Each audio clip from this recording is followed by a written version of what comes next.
Hi friends, welcome to our channel.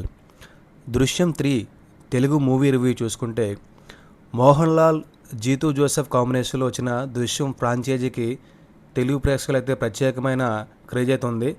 మొదటి భాగం, రెండు భాగాలు అయితే చాలా థ్రిల్లింగ్గా సాగాయి. కానీ తెలుగులో వెంకటేష్ గారు అయితే రీమేక్ చేశారు. కానీ ఈసారి దృశ్యం 3 మాత్రం తెలుగులో మలయాళం సినిమానే డబ్బింగ్ చేసి తెలుగులో అయితే విడుదల చేశారు. సినిమా మొత్తం 2 hours 40 minutes, 1 hour 10 minutes వరకు ఇంటర్వెల్ ఉంటుంది. తర్వాత భాగం రెండవది.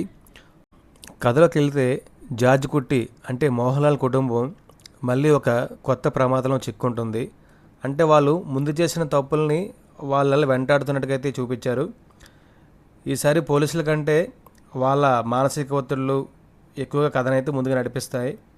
ఫస్ట్ హాఫ్ అయితే కథ నెమ్మదిగా వెళ్ళింది, అంతే. ముందు క్యారెక్టర్స్ని అయితే వాళ్ళు ఎలివేట్ చేసుకుంటూ అయితే వచ్చారు. సెకండ్ హాఫ్ అయితే చాలా బాగా తీశారు. చివరి భాగంలో అయితే ట్విస్ట్తో అయితే ముగించారు. అది 4వ భాగానికి అయితే ప్రారంభం మనం చెప్పుకోవచ్చు. ఈ మూవీకి ప్లస్ పాయింట్స్ ఏంటంటే మోహన్ లాల్ గారు అయితే నటన అయితే చాలా అద్భుతంగా అయితే నటించారు. ఫ్యామిలీ ఎమోషన్స్ అంటే తండ్రి కూతురు ఎమోషన్స్ అయితే చాలా బాగా వర్కౌట్ అయ్యాయి. క్లైమాక్స్లో వచ్చే ట్విస్ట్లు అయితే చాలా బాగున్నాయి. జీతూ జోసెఫ్ స్క్రీన్ ప్లే అయితే అక్కడక్కడ బాగా అయితే మెప్పించింది. మైనస్ పాయింట్స్ ఏంటంటే మొదటి 2 భాగాలు అయితే దానికి ఉన్న థ్రిల్ అయితే ఈ సినిమాకి అయితే లేదని నాకు అనిపిస్తుంది.